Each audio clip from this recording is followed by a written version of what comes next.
This guy used to be a top-tier assassin, but after getting stung by what he thought was just a bee, he woke up looking like a middle schooler. The organization immediately sent someone to analyze his condition and discovered that what stung him wasn't an ordinary bee, it was some kind of bioengineered weapon. They're still tracking down who created it, but fortunately, aside from his body shrinking, everything else seems fine. The problem is, how's a legendary hitman supposed to work when he's stuck in a kid's body? As luck would have it, though, his boss had the perfect assignment for Leo's new situation. He needed to send his daughter to a middle school and wanted Leo to scope it out first. Leo wasn't exactly thrilled about taking on such a low-level job, but when his ex-wife Emma mentioned the pay was incredibly generous, he immediately agreed. Before he started school, one of his guys gave him a special pair of glasses equipped with a camera and walkie-talkie. After all, he's still a grown man on the inside, and they were worried he might not blend in. Leo didn't refuse because he genuinely struggles with social interaction, which is partly why his ex-wife Luna divorced him in the first place. Now they only talk when work requires it. Emma is the research director at his organization. On the first day of the new semester, self-introductions were inevitable. Everyone else's went normally, but when it was Leo's turn, he just stated his name and turned to walk away. After his teammate reminded him of the issue, he realized his mistake and reluctantly went back up to say a bit more. After thinking for a moment, he said his hobby was sniping weight.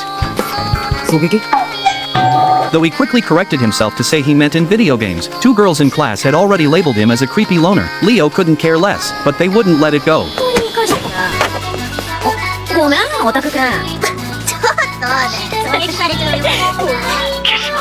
Leo ignored their mockery. Just like that, Leo became an outsider in class. Though he did manage to fit into the school, he'd initially treated school as just playing around. But after a few classes, he realized something he actually loved learning. He dropped out in elementary school, so this was his chance to experience the middle school years he'd missed. After school one day, Leo suddenly heard a commotion. Some pervert wearing a panda mask had knocked out the security guard and gotten into the school. The two girls who'd mocked Leo earlier weren't running away, they were taking pictures. But when they realized the man was heading their way, it was too late to escape. Frozen in fear, all they could do was threaten him by saying the police would catch him. The panda guy wasn't fazed at all, he was confident he could get away. Leo witnessed the whole thing and couldn't just stand by. To avoid blowing his cover, he threw a box of chalk and shot it to create a smokescreen. Then he rushed forward and landed a punch to the man's gut. The guy just foamed at the mouth but didn't go down. Leo immediately realized his strength had weakened along with his body. At that moment, the pervert pulled out a bomb. Leo quickly kicked him in a vulnerable spot, then knocked the bomb into the air. Now he could use his handgun to shoot it and detonate it mid-air. But because he'd miscalculated how long the fight would take, the smoke had cleared by the time the two girls saw Leo. They called out his name uncertainly. Leo claimed that some stranger had taken down the pervert and he'd just happened to pass by. Even though he said that, the two girls were convinced Leo had saved them.